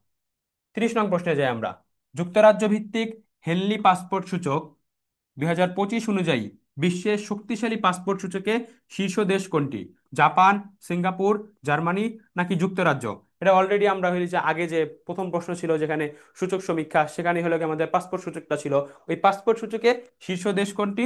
পাসপোর্ট সূচকে শীর্ষ দেশ হচ্ছে সিঙ্গাপুর। পাসপোর্ট সূচকে শীর্ষ দেশ কোনটি? সিঙ্গাপুর। আমরা তার পরের প্রশ্নে যাই। 31 নং প্রশ্নে, আন্তর্জাতিক মুদ্রা তহবিল আইএমএফ এর মতে চলতি অর্থবছর 2025-26 শেষে বাংলাদেশের মুদ্রাস্ফীতি কত হবে? 6.5%, 7.5%, 8.7%, 9.5%। আমরা আগে প্রথম স্লাইডে দেখে আসছিলাম যে আইএমএফ যে রিপোর্টটা প্রকাশ করে সেটার নাম কি? সেটার নাম হচ্ছে ওয়ার্ল্ড ইকোনমিক আউটলুক। এবং সম্প্রতি কি করেছে, তারা এই রিপোর্টটা প্রকাশ করেছে যেখানে বিভিন্ন দেশের কি কি অর্থনৈতিক সমৃদ্ধি হয়েছে, তাদের মুদ্রাস্ফীতির হার কত, অর্থনৈতিক প্রবৃদ্ধি কত, এই জিনিসগুলো দেওয়া আছে। এবং বাংলাদেশের ক্ষেত্রে তারা বলেছে কি, 2025-26 অর্থ বছর শেষে বাংলাদেশের মুদ্রাস্ফীতির হার হবে 8.7%। ওয়ার্ল্ড ইকোনমিক আউটলুকে এটা দেওয়া আছে। বাংলাদেশের মুদ্রাস্ফীতির হার কত হবে? 8.7%। এবং আরেকটা তথ্য যদি বলি, তারা বলেছে যে বাংলাদেশের জিডিপির প্রবৃদ্ধি হবে 4.9%। বাংলাদেশের জিডিপির প্রবৃদ্ধি হবে 2025-26 অর্থ বছর শেষে কত হবে? 4.9%। 4.9% হবে বাংলাদেশের জিডিপির প্রবৃদ্ধি। আমরা তারপর প্রশ্নে যাই। 32 নং প্রশ্নে, সম্প্রতি মার্কিন প্রেসিডেন্ট ডোনাল্ড ট্রাম্প কোন দেশের অভ্যন্তরে অভিযান পরিচালনার জন্য সিআইএ কে অনুমতি দিয়েছেন? কিউবা, ভেনিজুয়েলা, নিকারাগুয়া, ফিলিস্তিন। আমরা ভেনিজুয়েলা এবং আমেরিকার যে কনফ্লিক্ট হচ্ছে এটা নিয়ে আগের ক্লাসে দেখে আসছিলাম। সম্প্রতি ডোনাল্ড ট্রাম্প কি করেছেন, এই যে তাদের দেশের যে গোয়েন্দা সংস্থা সিআইএ, এই সিআইএ কে কি করেছেন, এই ভেনিজুয়েলার অভ্যন্তরে শাসন কার্য অর্থাৎ অভিযান পরিচালনার জন্য তিনি হলে গিয়ে অনুমতি দিয়েছেন। এবং তারা দীর্ঘদিন যাবত চেষ্টা করছে ভেনেজুয়েলায় কিভাবে সরকার পতন করা যায়। কারণ কি, এই ভেনেজুয়েলায় সবচেয়ে বেশি তেল মজুদ আছে। আমরা এগুলো নিয়ে বিস্তারিত আগের ক্লাসে দেখে আসছিলাম। তোমরা যারা আগের ক্লাস দেখোনি তারা আগের ক্লাস দেখে আসো। 33 নং প্রশ্নে, আইকেএফ নারী কাবাডি বিশ্বকাপ 2025 কোথায় অনুষ্ঠিত হয়েছে? ভারত, পাকিস্তান, শ্রীলঙ্কা নাকি বাংলাদেশ? এই আইকেএফ এর পূর্ণরূপ কি? International kabaddi federation. International kabaddi federation. International kabaddi federation. এই ইন্টারন্যাশনাল কাবাডি ফেডারেশন কর্তৃক 2025 সালে বাংলাদেশে এই যে আইকেএফ কাবাডি বিশ্বকাপ এটা আয়োজিত হয়েছে। এটা আয়োজিত হয়েছে কোথায়? এটা আয়োজিত হয়েছে বাংলাদেশে। এটা আয়োজিত হয়েছে কোথায়? এই যে আইকেএফ 2025 নারী বিশ্বকাপ, নারী কাবাডি বিশ্বকাপ, এটা বাংলাদেশে আয়োজন করা হয়েছে। 34 নং প্রশ্নে, সম্প্রতি বিশ্ববিখ্যাত কোন মিউজিয়ামে চুরির ঘটনা ঘটেছে? ব্রিটিশ মিউজিয়াম যুক্তরাজ্য, মেট্রোপলিটন মিউজিয়াম যুক্তরাষ্ট্র, লুভর মিউজিয়াম ফ্রান্স নাকি আর্ট ইনস্টিটিউট অফ শিকাগো যুক্তরাষ্ট্র? এই যে ফ্রান্সের যে মিউজিয়াম আছে, লুভর মিউজিয়াম, এই যে বিশ্ববিখ্যাত মিউজিয়াম, এই মিউজিয়ামে কিন্তু সম্প্রতি চুরির ঘটনা ঘটেছে। এবং এই মিউজিয়ামে কিন্তু পৃথিবীর বিখ্যাত চিত্রকর্ম, এই যে মোনালিসা, মোনালিসা কার? মোনালিসা হচ্ছে লিওনার্দো দা ভিঞ্চির। লিওনার্দো দা ভিঞ্চির যে মোনালিসা চিত্রকর্ম, এটা কিন্তু এই যে চুরি হয়ে যাওয়া ফ্রান্সের বিখ্যাত মিউজিয়াম লুভর মিউজিয়ামে কিন্তু এই যে লিওনার্দো দা ভিঞ্চির মোনালিসা চিত্রকর্ম আছে। এই মোনালিসা চিত্রকর্মটি কোথায় আছে? ফ্রান্সের এই যে সম্প্রতি চুরি হওয়া ফ্রান্সের যে লুভর মিউজিয়াম, এই লুভর মিউজিয়ামে কিন্তু মোনালিসা চিত্রকর্মটি আছে। যেটা লিখেছেন কে বা যে চিত্রকর্মটা এঁকেছেন কে? এই চিত্রকর্মটা এঁকেছেন কে? Leonardo da Vinci. আমরা তার পরের প্রশ্নে যাই। নেপালের জেনজি বিপ্লবে ব্যবহৃত কোন দুটি হ্যাশট্যাগ সামাজিক যোগাযোগ মাধ্যমে সাড়া ফেলে? Hashtag Nepal youth, hashtag Nepal future, hashtag nepo kids, hashtag nepo babies, hashtag Nepal next generation, hashtag Nepal kids, hashtag Nepal children, hashtag nepo babies. আচ্ছা, আমরা জানি যে নেপালে বিপ্লব হয়েছে। এই নেপালের বিপ্লবে কিছু হ্যাশট্যাগ ছড়িয়ে পড়ে। আমাদের যে জুলাই গণ অভ্যুত্থান, সেখানে কিন্তু আমরা কিছু হ্যাশট্যাগ ব্যবহার করেছিলাম। এই যে নেপালে মূলত যেই হ্যাশট্যাগটা ব্যবহার করা হয়েছে সেটা কি? হ্যাশট্যাগ নেপো কিডস এবং হ্যাশট্যাগ নেপো বেবিস। এর মানে কি?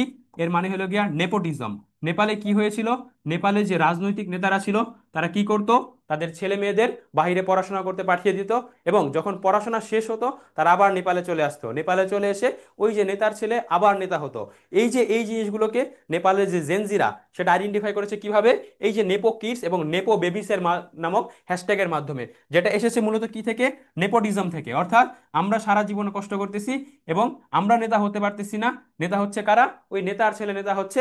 এবং দুর্নীতি, তারপর শিক্ষা ক্ষেত্রে হইলো গিয়া কোনো ভালো শিক্ষানীতি আনতেছে না, তারপর বেকারত্ব জিনিস ছড়িয়ে পড়ছে, আপনারা ভালো শাসন করছেন না, অর্থাৎ নেপোটিজমের কারণে আপনারা কি করছেন, ওই নেতার ছেলে বারবার নেতা হচ্ছে, এবং আমরা হইলো গিয়ে আমাদের যে অধিকার, এই অধিকার আমরা পাচ্ছি না। এই যে দুইটা হ্যাশট্যাগ, এই হ্যাশট্যাগের মাধ্যমে তারা মূলত এই প্রতিবাদটা করেছিল। বা তারপরের প্রশ্নে যাই। প্রথম বাংলাদেশী হিসেবে কৃত্রিম অক্সিজেন ছাড়াই পৃথিবীর অষ্টম উঁচু পর্বত মানসালু জয় করেছেন কে? বাবর আলী, তানভীর আহমেদ, ওয়াসিম আলম, নাকি সাইফুল ইসলাম? আচ্ছা, এই যে ইনি হলেন কি, ইনি হলেন গিয়া বাবর আলী, এবং ইনি হলেন গিয়া তানভীর আহমেদ।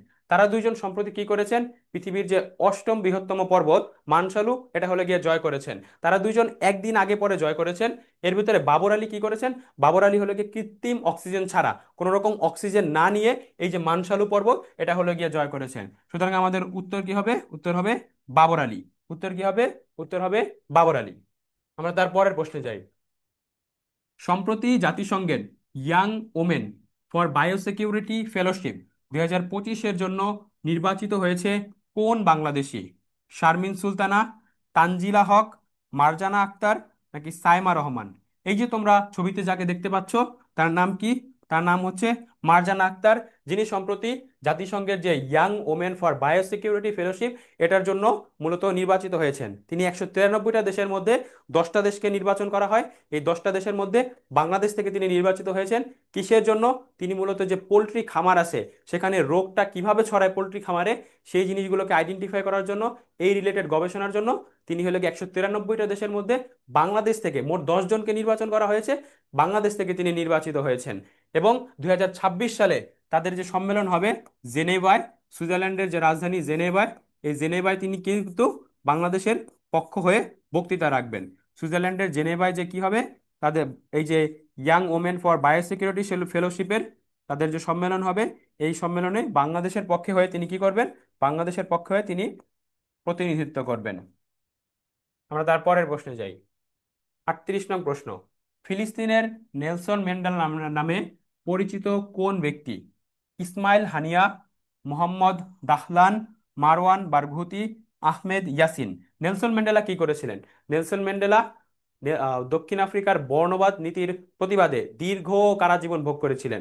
এবং এই যে ফিলিস্তিনের যে মারওয়ান বারঘুতি, তিনি কি করেছেন, তিনি দীর্ঘদিন যাবৎ ইসরায়েলের যে কারাগার, এই কারাগারে বন্দী আছেন। তিনি যে এই যে দীর্ঘদিন ফিলিস্তিনের মানুষের মুক্তির জন্য দীর্ঘ কারাবাস ভোগ করেছেন, তাকে এই জন্য যে আফ্রিকার নেলসন ম্যান্ডেলা, তিনি যেহেতু হইল গিয়া যে বর্ণবাদ নীতির পরিবাদে দীর্ঘ কারাজীবন ভোগ করেছেন, তার সাথে তুলনা করা হয়। কিসের জন্য? এই যে তারা দুইজন হইল গিয়া, একজন ফিলিস্তিনের মানুষের মুক্তির জন্য, এবং নেলসন ম্যান্ডেলা দক্ষিণ আফ্রিকার মানুষের মুক্তির জন্য দীর্ঘ কারাজীবন ভোগ করেছেন। এর জন্য তাকে, এই মারওয়ান বারগুতিকে কার সাথে তুলনা করা হয়? এই মারওয়ান বারগুতিকে নেলসন ম্যান্ডেলার সাথে তুলনা করা হয়। তারপরের প্রশ্নে যাই। স্বীকৃত নারী টি-20-তে দ্রুততম সেঞ্চুরির বিশ্ব রেকর্ড গড়েছেন কে? স্মৃতি মান্দানা, অ্যালিসা প্যারি, নিগার সুলতানা জ্যোতি, কিরান নাভগির। এই যে ভারতের যে ক্রিকেটার, তিনি সম্প্রতি কি করেছেন, স্বীকৃত নারী টি-20-তে 34 বলে সেঞ্চুরি করেছেন, যেটা নারীদের জন্য একটা বিশ্ব রেকর্ড। নারীদের মধ্যে কেউ এত কম বলে সেঞ্চুরি করতে পারে নাই। সুতরাং এটা কি হবে, কিরান নাভগির। ভারতের যে ক্রিকেটার আছে, দেখতে পাচ্ছ তোমরা, এই যে কিরান নাভগির, তিনি সম্প্রতি 34 বলে সেঞ্চুরি করে একটা বিশ্ব রেকর্ড করেছেন। আমরা তারপরের প্রশ্নে যাই। এটা আমাদের শেষ প্রশ্ন। যুদ্ধবিরতি শুরুর পর গাজায় ইসরায়েলি বাহিনী যে সীমারেখা বরাবর সরে এসেছে, সেই বিতর্কিত সীমারেখার নাম কি? Danger line, death line, red line, নাকি ইয়েলো লাইন? আমরা জানি যে অলরেডি আমরা কয়েকবার আলোচনা করেছি যে ফিলিস্তিন এবং ইসরায়েলের মধ্যে কি হয়েছে, যুদ্ধবিরতি চুক্তি স্বাক্ষর হয়েছে। এই যুদ্ধবিরতিতে গাজার যে 56% ভূমি, এই 56% ভূমির এখনো কন্ট্রোলে রয়েছে কে? ইসরায়েল। এবং ইসরায়েল এই গাজা থেকে বেরিয়ে তারা একটা সীমারেখা নির্ধারণ করেছে। এই সীমারেখায় তাদের যে সৈন্যরা এই সীমারেখায় চলে এসেছে। এই যে সীমারেখা, এই সীমারেখার তারা নাম দিয়েছে কি? এই সীমারেখার তারা নাম দিয়েছে ইয়েলো লাইন। এবং সম্প্রতি ফিলিস্তিনের যেই মানুষ এই ইয়েলো লাইনের কাছাকাছি গিয়েছে, তাদেরকে তারা হলো গিয়ে গুলি করে হত্যা করেছে। সুতরাং এই বিতর্কিত যে সীমারেখা, এই বিতর্কিত সীমারেখার নাম কি? এই বিতর্কিত সীমারেখার নাম হচ্ছে ইয়েলো লাইন। আমাদের 40টা মোট প্রশ্ন ছিল। আমরা মোটামুটি কনসাইসলি যেই তথ্যগুলো তোমাদের দেওয়া হয়েছে, এর সাথে এই তথ্যগুলো দেখলেই মোটামুটি সাম্প্রতিকটা কাভার হবে। তোমরা চেষ্টা করবে নোট করে বারবার এই জিনিসগুলো রিভিশন করার, পাশাপাশি 1, 2 এবং 3 এই যে ক্লাসগুলো করানো হয়েছে, আগের ক্লাসগুলো রিভিশন দিয়ে এই ক্লাসটা ভালোভাবে দেখার। আশা করা যায় যে এখান থেকে তোমাদের সাম্প্রতিকের প্রশ্ন কমন চলে আসবে। তোমাদের সাথে দেখা হবে নতুন কোনো ভিডিওতে। সেই পর্যন্ত স্কুল অফ এক্সেলেন্সের সাথেই থাকো।